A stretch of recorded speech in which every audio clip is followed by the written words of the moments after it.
Hello, in this lesson we are going to look at another use of blockchain outside of currency. And what we're going to look at is education, and the uses for blockchain are immense. So one of the first things that blockchain could be used for is certificates. So certificates, and this could be used to track grades. So if you use a blockchain based network, imagine a global, this is Earth right here, and this is meant to be the different countries. So as you can see, it's a very accurate representation of Earth. I really should be an artist. That just looks like a dodgy X with a circle in the middle.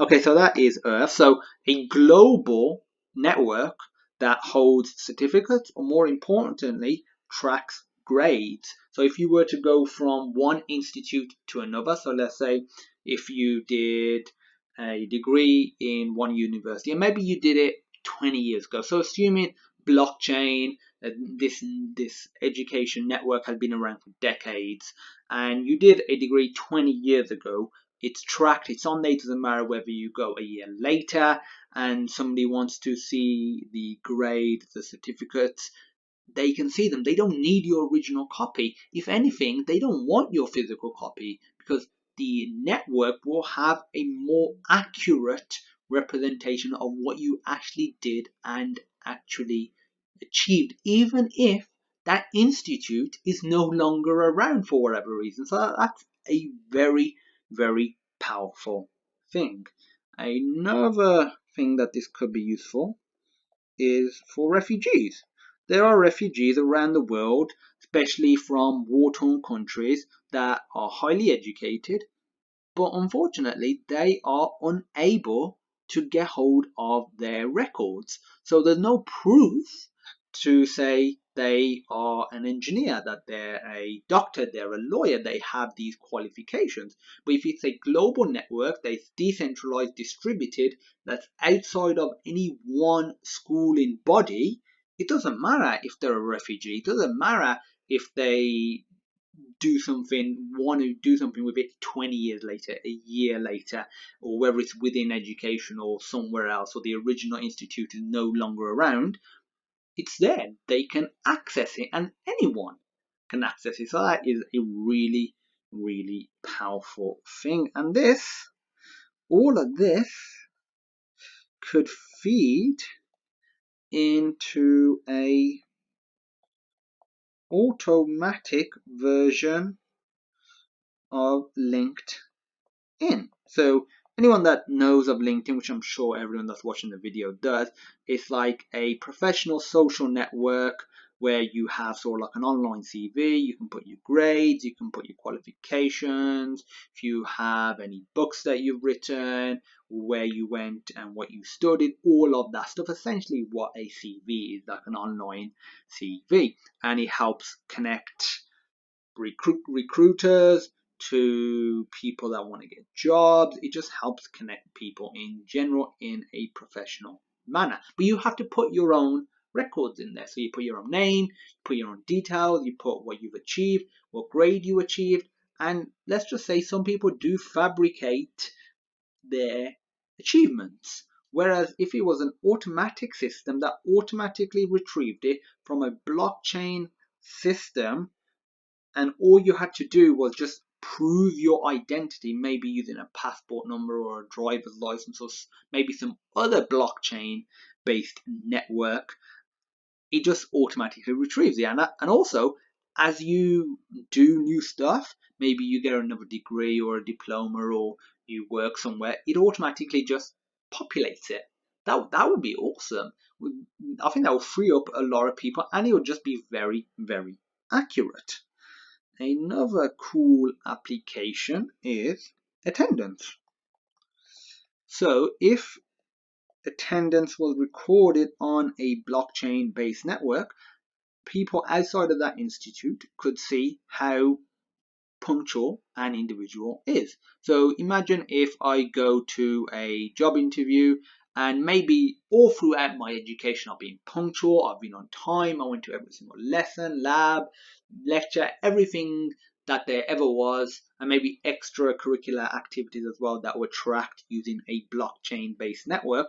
Imagine if that's all tracked. And I go to a job, they just have to pull me up in the network and they see that this person is very punctual.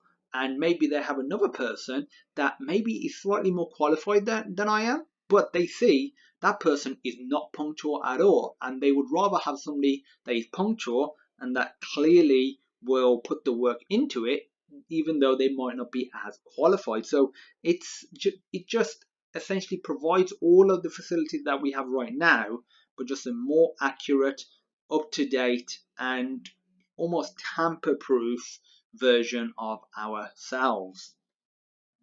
And linking to this, we can have student records. So if we have achievements outside of grades and certificates, so extracurricular based stuff, if let's say we've been praised or maybe we've been disciplined heavily, that could be tracked as well. Some will argue that this is bad because, again, some argue that this is bad because maybe at school you wasn't very well behaved, which there are students that aren't. Then later on in life, they do change course and they do become productive members of society. So if it's all tracked and recorded, people might be judging people wrongly and essentially categorize them as misfits almost. So that's a counter argument for not just tracking for education in blockchain, just tracking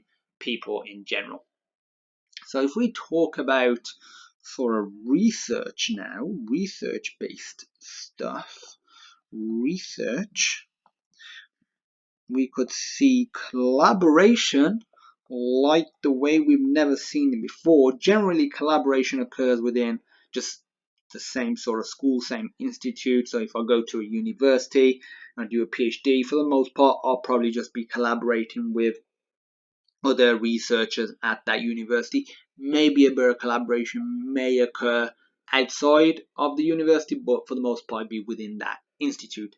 But imagine if it was on a global network where it truly is about helping and progressing humanity. So it no longer will we be limited to the researchers around us or within the actual university, but we'll have access to researchers all over the world. And this could lead to a more open research system, which is a overall more democratic education system. Another thing that we could link regarding research is exchanging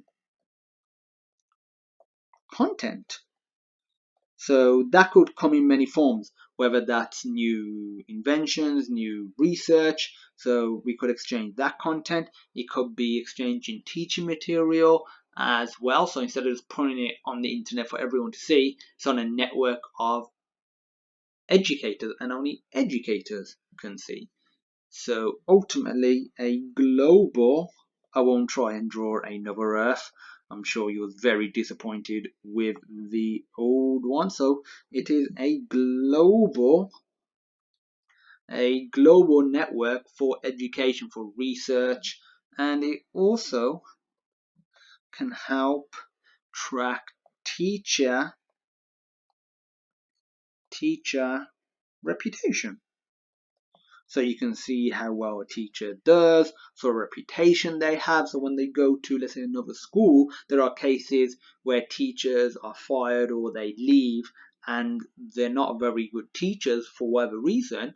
But a lot of that just stays behind them as long as they haven't done anything like really scandalous and it's not in the newspaper or in the media.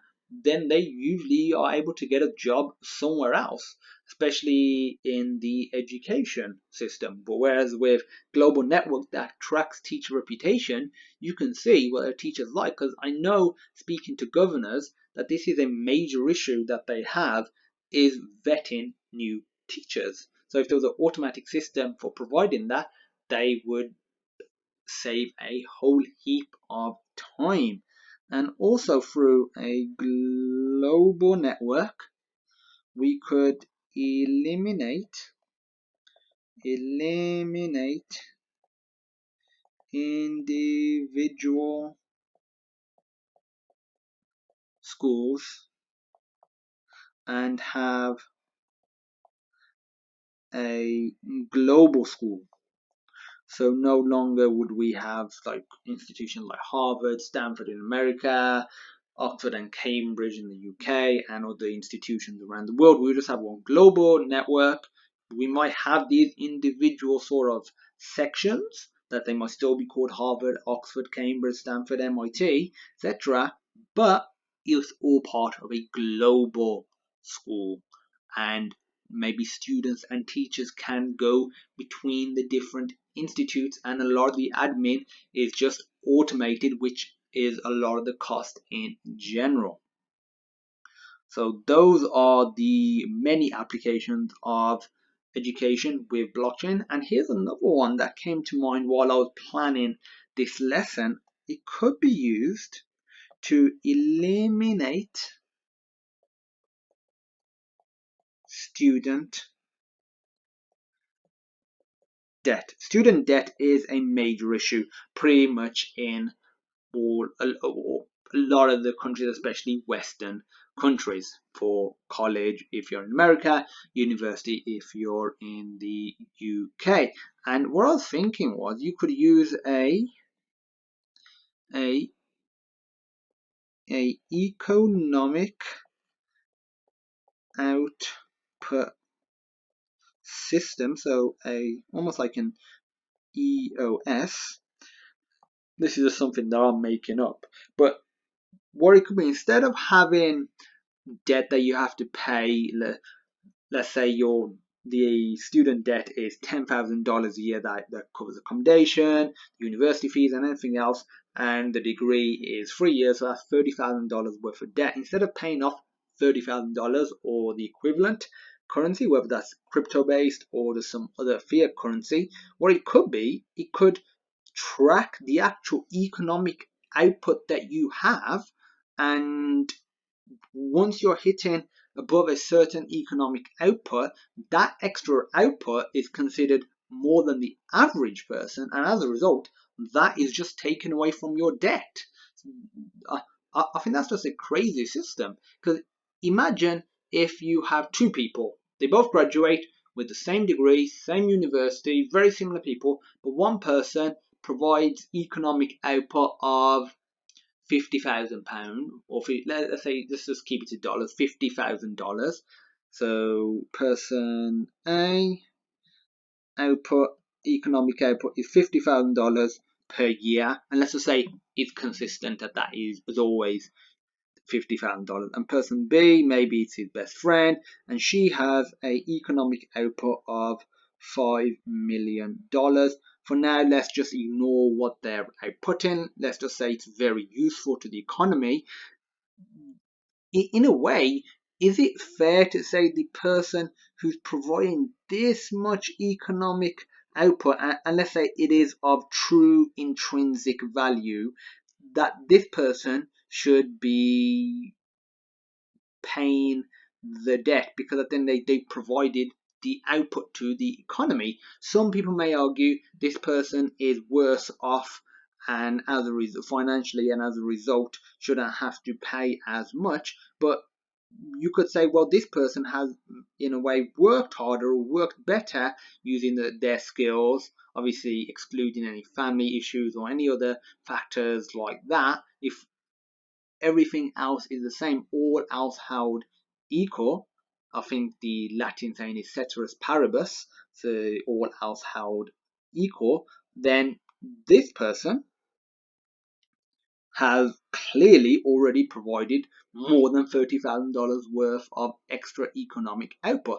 So I think that's a really cool potential system. So eliminating student debt. So this has just been a video on covering another use of blockchain and in the sector of education. I've got other videos in this series covering other uses of blockchain, such as the medical industry and other really important industries around the world. So feel free to check them out. If you have any questions, feel free to reach out. And as usual, thank you for watching, and I look forward to seeing you in my next lesson.